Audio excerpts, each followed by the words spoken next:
which is to be cooled. This will take heat out from the object.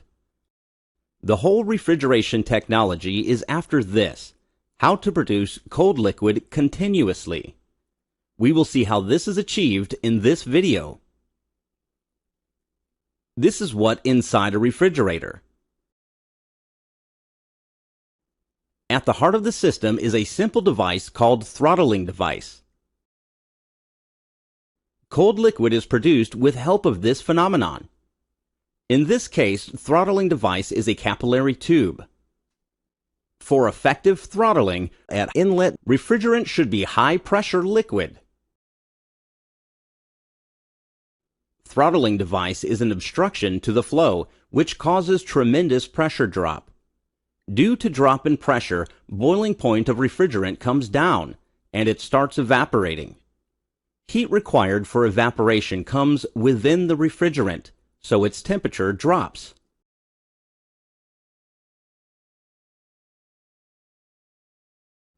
If you check temperature across throttling device, you can notice this drop. Next phase is simple. Just pass this cold liquid over the body where you have to absorb heat.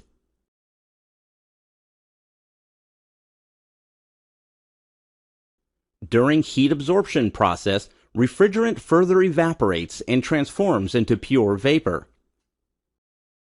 So we have produced the required refrigeration effect. If we can take this low-pressure vapor refrigerant to state before throttling process, that is high-pressure liquid state, we will be able to repeat this process. So first step, let's raise the pressure. A compressor is introduced for this purpose. Compressor will raise the pressure back to its initial value.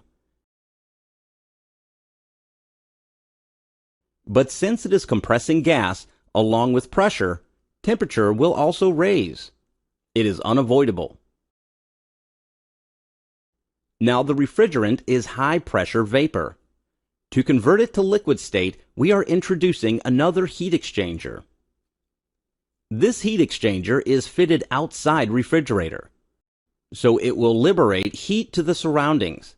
Vapor will get condensed to liquid, and temperature will come down to normal level. So the refrigerant is back to its initial state again, high-pressure liquid. We can repeat this cycle over and over for continuous refrigeration. This cycle is known as vapor compression cycle. You can note more details of refrigerator components here. To enhance heat transfer, both evaporator and condenser are having fins attached to it. Since evaporator is cooling the surrounding air, it is common that water will get condensed over it, forming frost.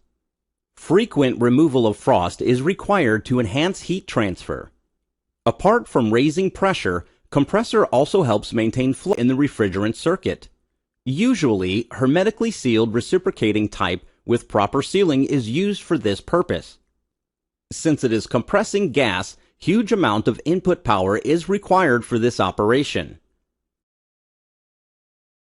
A simple energy balance of the system yields this relation. Performance of a refrigeration system can be defined as follows. Hope you had a good overview of working of a refrigerator. Thank you.